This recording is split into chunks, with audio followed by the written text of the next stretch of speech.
Major Sinha আমাদের সহকর্মী ছিলেন। আমরা আপাতত সন্তুষ্ট। বিচারিক আদালতের যে রায় ছিল দুইজনের ফাঁসি, এই স্টেপসগুলা দ্রুত নিষ্পত্তি করে দ্রুত রায় কার্যকর করা হবে। আমরা এমন কোনো এসপি চাই না বাংলাদেশের নাগরিকদের এইভাবে পাখির মতো খুন করবে। আমাদের হৃদয়ে রক্তক্ষরণ হচ্ছে। আজকে রায় আপনারা শুনেছেন, ট্রায়াল কোর্টের রায় সম্পূর্ণভাবে বহাল রাখা হয়েছে, কিন্তু রায়ের একটু খুঁত থেকে গেল। এসপি মাসুদ যদি সঠিক দায়িত্ব পালন করতেন তাহলে সিনহা সহ 200 থেকে 300 মানুষের জীবন এইভাবে হানি হতো না।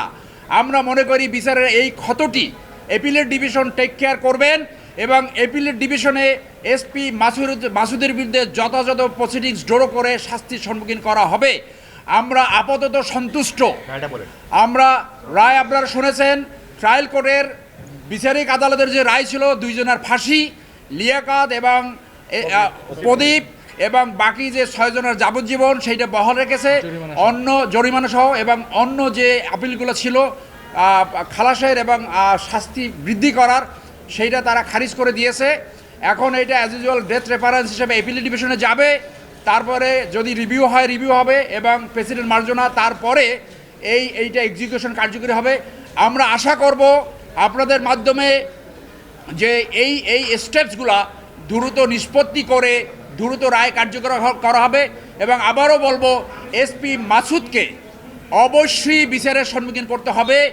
আমরা এমন কোনো এসপি চাই না যে খুনি ওসিকে প্রতিপালন করবে এবং বাংলাদেশের নাগরিকদের এইভাবে পাখির মতো খুন করবে।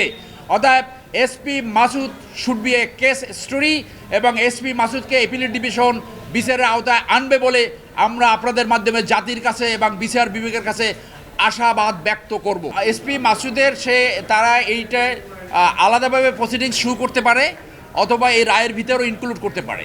সেটা অ্যাপিলেট ডিভিশনে কমপ্লিট জাস্টিস হিসেবে সেটাকে আনতে পারে, যে কনস্টিটিউশনের 104 ধারার আওতায় সেটাকে আনতে পারে। কারণ স্বরাষ্ট্র মন্ত্রণালয় অ্যাডমিনিস্ট্রেটিভ অ্যাকশন নিতে পারে, কিন্তু এসপি মাসুদের অনুমোদন ছাড়া ওসি প্রদীপ এই ঘটনা ঘটাতে পারে না। আপনারা জানেন, মেজর সিনহা খালি হাতে গাড়ি থেকে নেমে বলছে হোল্ড অন, তাকে খুন করে তার গলা সেই আমেরিকান ঘটনার মতো আমেরিকায় পাড়া দিয়ে পানি পর্যন্ত খেতে দেয় না। এইরকম নিঃসঙ্গ হত্যাকাণ্ড এসপি মাসুদ কোনোভাবে এই দায়িত্ব অ্যাভয়েড করতে পারে না। এটা আমাদের বিচার বিভাগ, আমাদের স্বরাষ্ট্র মন্ত্রণালয়, আমাদের আইন মন্ত্রণালয়, তারা একটা উপায় খুঁজে বের করবে যে একটা কম্প্রোমাইজ ডিল করতে হয়েছে। সেই তৎকালীন পরিস্থিতিতে একটি কম্প্রোমাইজ ডিল করতে হয়েছে যে এসপি মাসুদের নাম যদি বাদ না দেওয়া হয় তাহলে চার্জশিট অনুমোদন করবে না। তো আপনার বিচারের ব্যাপারে কোনো কম্প্রোমাইজ হতে পারে না। ক্রিমিনাল লায়াবিলিটি কখনো কম্প্রোমাইজ হতে পারে না। আপনারা সাংবাদিক ভাইয়েরা, আপনারা আমাদের সাথে ছিলেন।